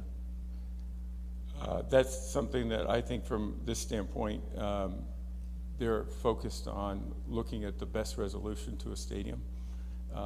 That's an important element, as you know, to the success of a founding team. They're still playing in Soldier Field, which has got a lot of great tradition. But as far as advancements in technology and advancements in the quality of the stadium for the fan experience, I would say it's not at the top of the list there. And so they need to find a solution for a stadium. And they have looked not only in Indiana, but also in Illinois and other sites, and invested in a site. So I think they have been responsible in that fact. And I think it's really important that there come a resolution on this relatively soon.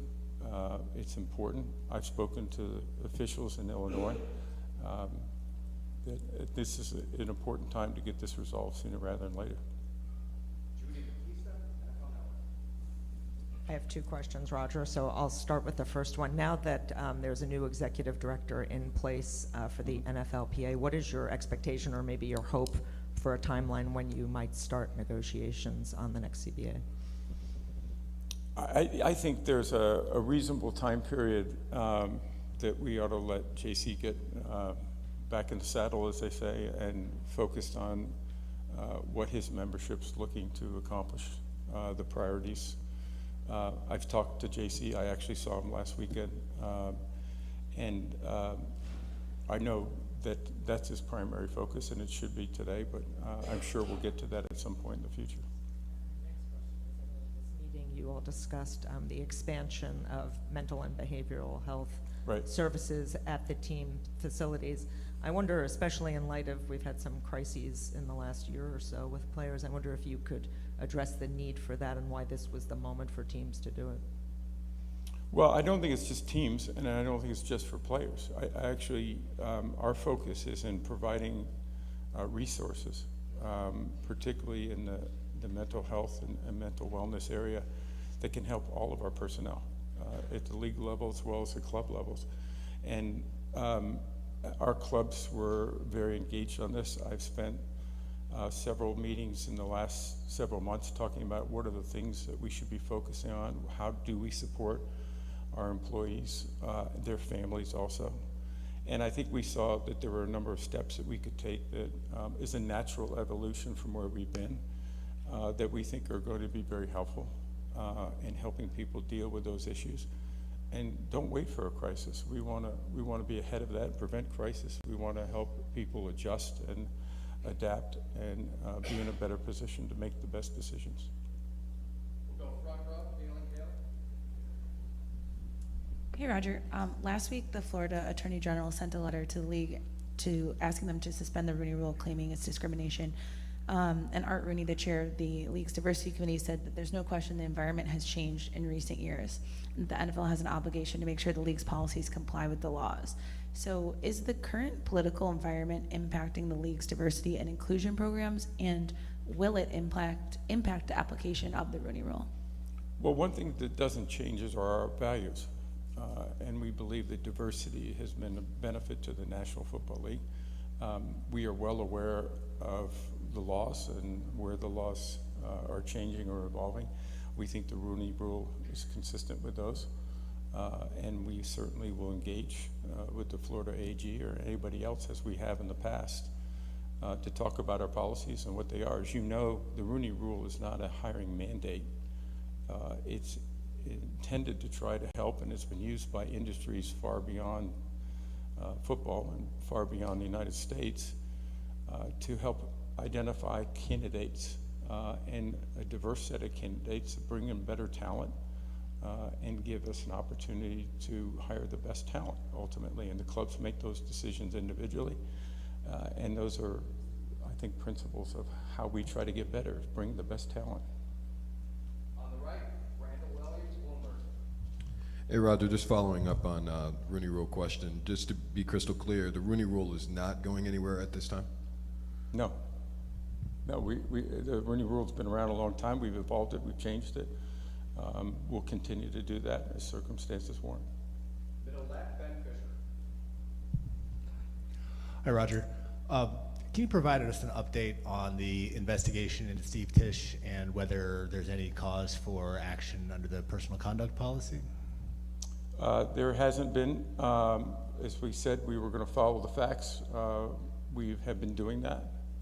We've been very focused on making sure we understand everything that's out there. We've engaged with others to make sure we have that information. As you know, the Tisch family also made some family changes.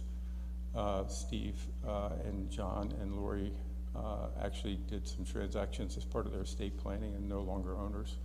But we have not found anything that's a violation at this stage. Go right, second row, Mike Jones, The Athletic. The accelerator's coming back, but now it's open to everyone, not just people of color. Are you still confident that it can be a tool to help level the playing field, even though now it's not just tailored to minorities?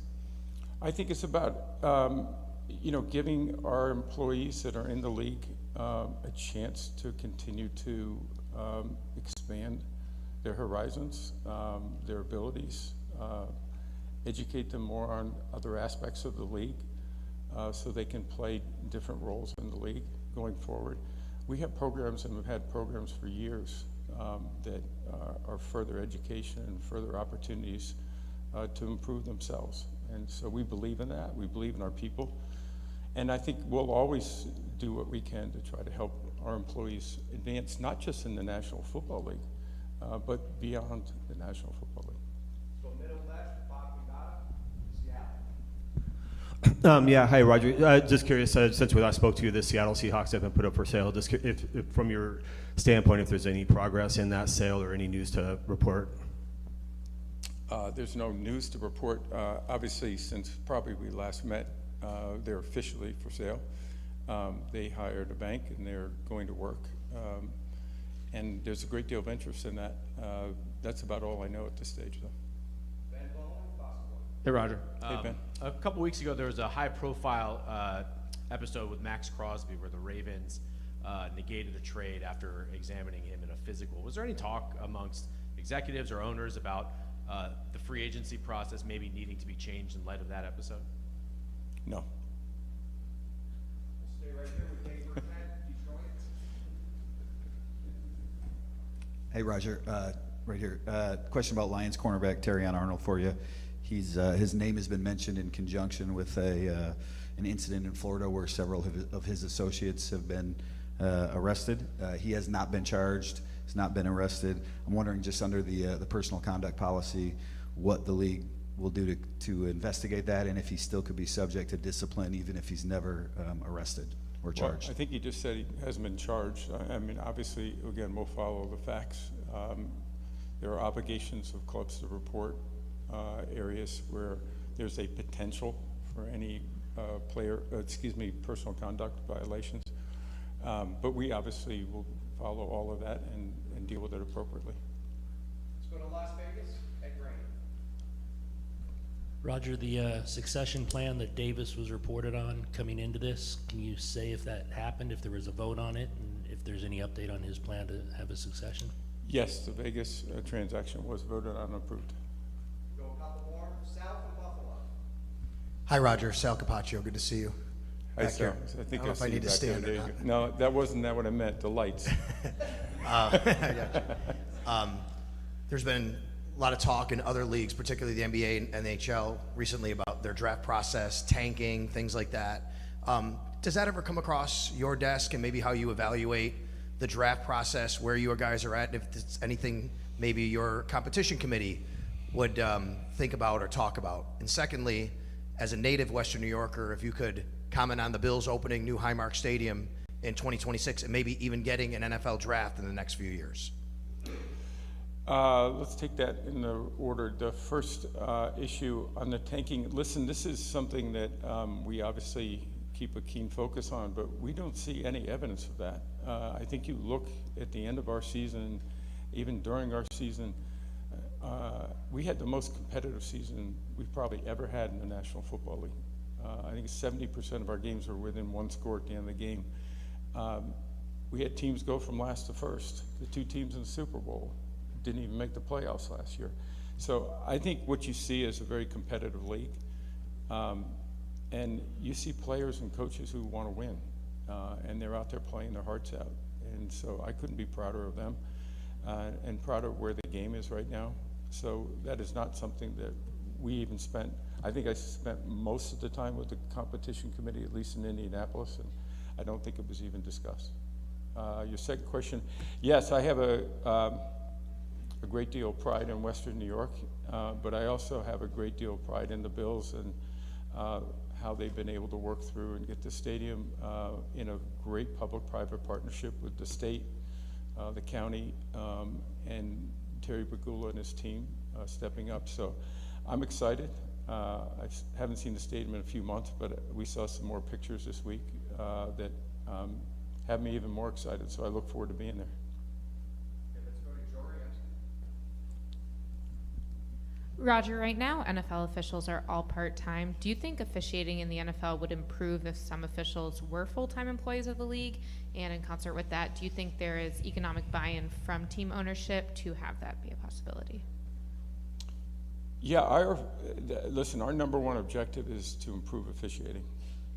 We think we owe that to the game. We think we owe it to our players, coaches, and our fans. And so that's what we're focused on. We did, in the last agreement before COVID, have an opportunity to hire some officials full-time. I think it was about a dozen. We didn't see any difference in their performance by being full-time. But there are benefits to being able to work with officials, and one of the issues we have in part of our negotiations on accountability and performance is when an official is not performing at the highest level or a level that we think is acceptable at the NFL, is to be able to work with them and to train them and to give them more opportunities to get better ultimately. And we can't do that in some cases. There's a blackout period, as an example. We can't touch them until May. And be able to have those opportunities. So those are the types of things that we're looking to do. to try to make sure we're improving officiating and improving the performance. I've been very positive about our officials. They do an extraordinary job under extraordinary circumstances, but we can still get better. And we've been very clear about that. And we know that we can take officials who aren't performing at that level and either work with them to get better or find other officials who can do it.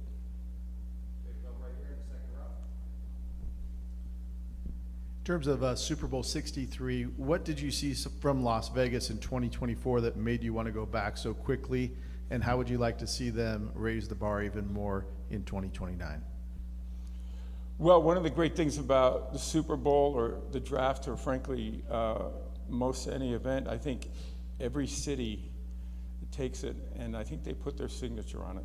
And I think Las Vegas did that. They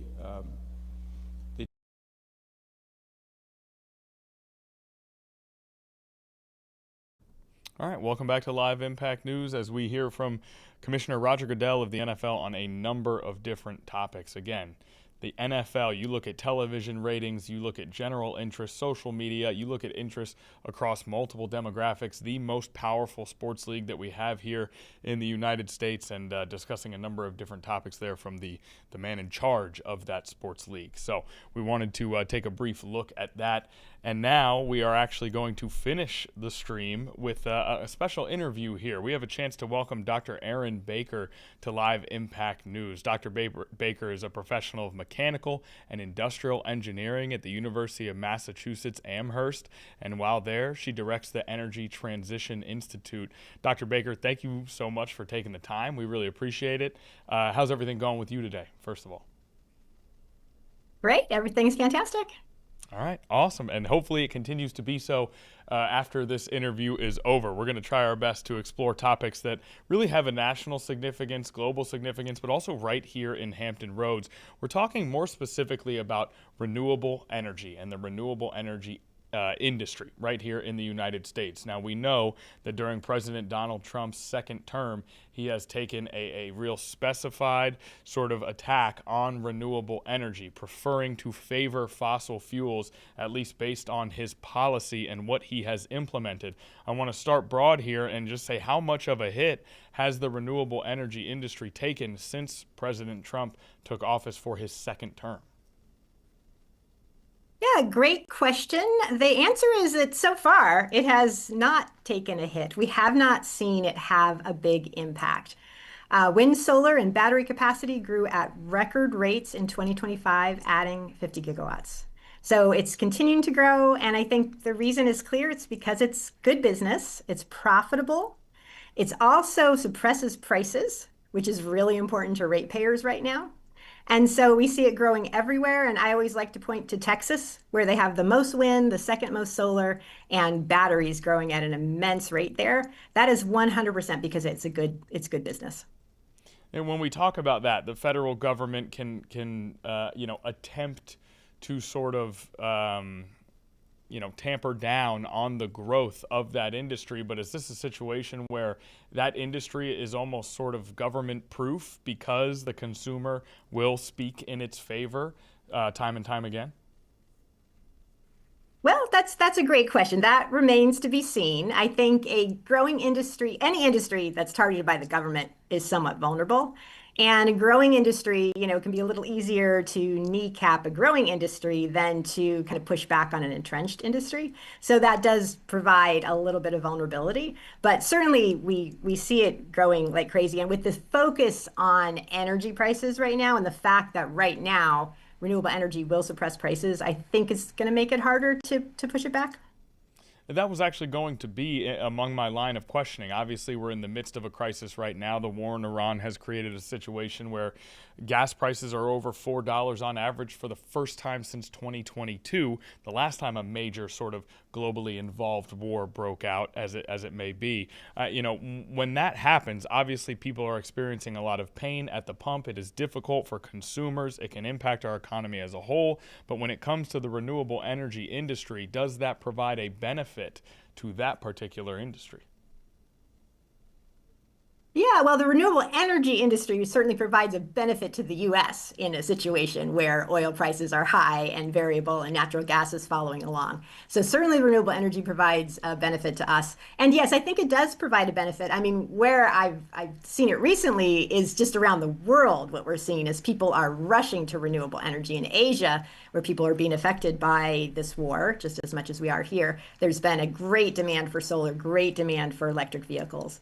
And so I think we will see some it will help it a little bit because it's proof it's safe from global impacts, right? Once you install solar and wind, you don't have to worry about what's happening in global markets, and that's different for pretty much all the fossil fuels. Right, and when we talk about that growing industry that you mentioned, is there an inflection point where this industry really took off? Has it been steady growth for some time? And if so, when did that really begin? Can you sort of broadly chart the expansion of the renewable energy industry for us? Yeah, I don't actually have a great picture of that. I only know the pictures that I see, and I can kind of show. It's that it's been what we call like exponential, and so it's hard to say exactly what the inflection point is. But it went from a few niche people putting solar on their roof to becoming much more cost effective to now growing in leaps and bounds. I mean, certainly the inflection might have been in the last year or two. But I think we're going to continue globally. We'll continue to see this growth. Hopefully we'll continue to see growth in the US as well. And if we were to just chart the next decade, is there anything that you're looking at specifically that you expect to really take off when it comes to the renewable energy industry? Is there anything that you think is sort of a guaranteed symbol of its success or of the fact that it's here to stay when it comes to the future, the near future? Yeah, well, I think we'll continue to see it grow. I mean, I've done some particular studies in offshore wind, so I'm interested in that. What we've found is that it's decreasing in price very rapidly, that it's surprising experts kind of time after time after time. They predict how much the cost will go down, and then the cost goes down way more. So I'm very interested in seeing where offshore wind goes in the future, and I suspect that its price will come down to make it very, very competitive, and that we'll continue to see solar and wind grow. And then the next big question is how to balance these intermittent renewables with things like battery storage, pumped hydro storage, or maybe some other technologies like enhanced geothermal. And you talk about offshore wind. I mean, that hits close to home for us. The Coastal Virginia Offshore Wind Project, something we've been monitoring for some time, a price tag of $11 billion, did come under fire as a part of the federal administration's attempt to kind of create a blockade on these initiatives, has since resumed its construction between 20 and 45 miles off of the Virginia Beach ocean front. They are constructing, we can see them at times. It is one of the biggest energy projects that we've seen here in this area. Is that something that you've kept tabs on? Number one, it's considered to be the nation's largest commercial offshore wind farm. Is that something that you expect to have an impact specifically on just our community or to extend far and wide? And what is the future of that initiative? Yeah, well, it will definitely have an impact on electricity prices in your region. We've seen it already in New England with the small amounts of offshore wind that have already come online. You can see on the different days how much it's reducing prices. Sometimes you even get these negative energy prices. So that you will definitely see. It will be, for your community and a little bit broader throughout kind of your energy area. We'll see those reduced prices, especially on any day that it's windy. It's always really, really nice when it happens, when it's either very cold or very hot. It will drive those prices down. And so that's a very nice effect that you'll see as soon as it starts sending energy to the grid. And what's unique about offshore wind projects as compared to other renewable energy sources? Well, so there's two things that are nice about them. One is that a huge proportion of the United States, now I forget what it is, if it's 40% or even more, live on a coast of some kind, right? People live near the coast. And so offshore wind is where people are. So that's the one good thing. The other really nice thing about offshore wind is that the wind blows more there than it does on land, and it blows at a better time. The wind blows in the evening, which is when we need electricity the most. And so offshore wind is very attractive for being near where people live and working when people want their energy. Okay, very good. Count those among us who live on the coast and now get to experience these benefits. And then obviously a topic that is highly scrutinized now, both in terms of its sort of localized impacts on communities and its implications on our economy and our world as a whole, is the construction of data centers. It's something we've talked about quite a bit. I'm wondering if you have a specific opinion on how the intersection of data centers and renewable energy kind of takes place here in the U.S. and what it could mean for either or. Yeah, and it's an interesting question. There's kind of a funny coincidence I noticed, which is that 50 gigawatts of wind, solar, and batteries came online last year, and 50 gigawatts of data centers came online last year. And I think it's kind of a nice illustration that, we do need energy to power these data centers, and we are keeping up with them by putting in renewable energy.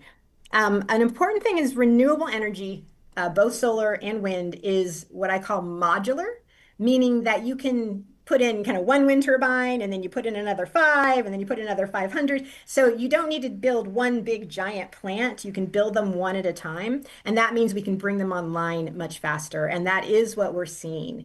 My understanding is there is a backlog for natural gas right now. Natural gas turbines are backlogged by about 5 years. We see in some of the important areas in the PJM, which is Pennsylvania, New Jersey, Maryland, that they have no natural gas in their queues. And so we need to power these data centers in some way, and it seems like renewable energy is going to be the quickest way to get that moving. Okay, and my last question for you before we kind of have to let you go here, is there anything at the Energy Transition Institute that you guys are working on that you'd like to highlight? Is there anything that has really stuck out about your students or your work over the past year or so that you want to talk about? Well, the main thing that stands out is, first of all, how amazing our students are. We have an amazing group of students.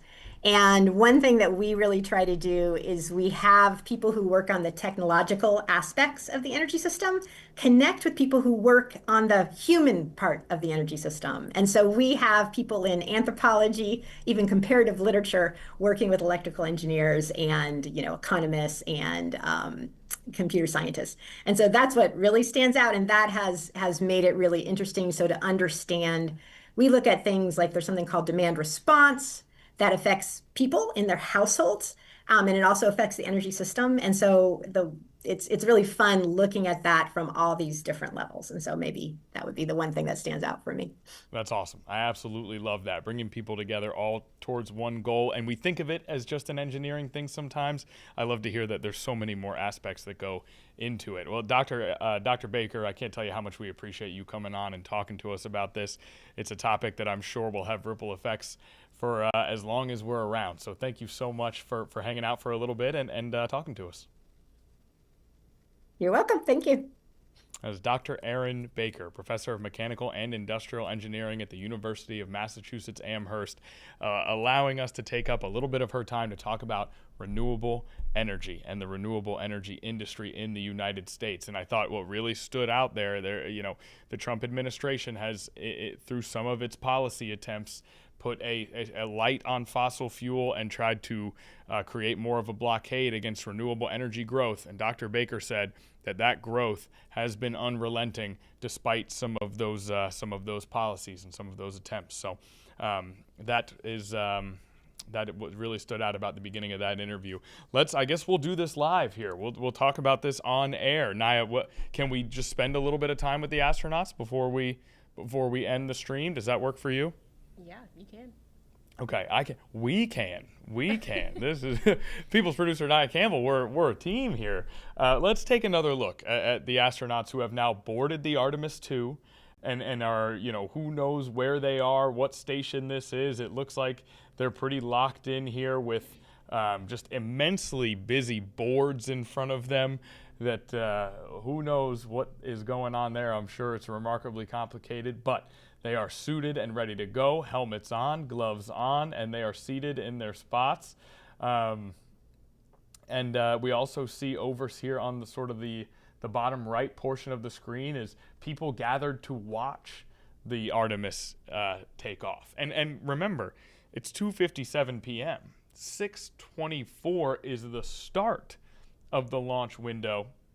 And look at the crowd that is already gathered there to watch this rocket take off and head up to the moon, toward the moon, for the first time in 50 years. A historic day here, and we spoke earlier today to an aerospace engineer who said that conditions look good from her point of view.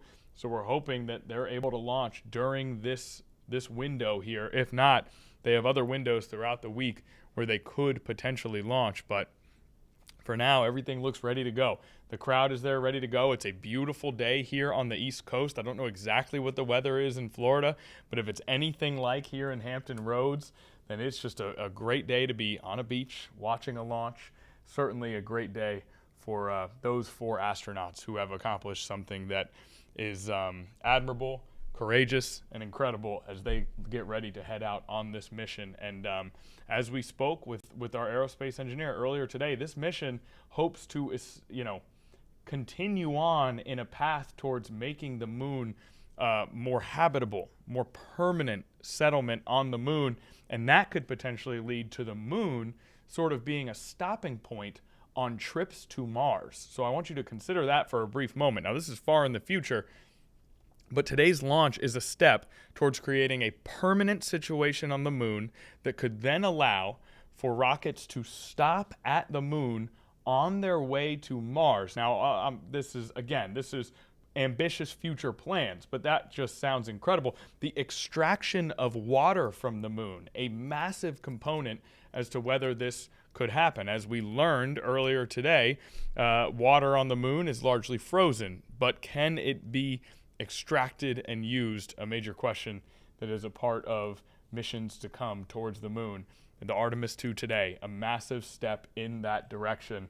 And we certainly look forward to watching later on this evening. And we thank you for watching this afternoon. The first day of April, we made it through basically without any April Fool's jokes. I think Hunter tried to sneak one in there. I don't know if it landed during his forecast, but a happy April Fool's Day to everybody. A happy April 1st to everybody. We have made it to the 4th month of the year of 2026. It's great to be here with you each and every day, and we hope to see you again tomorrow afternoon. For Nia Campbell, I'm Connor Real. Thanks for watching, everybody.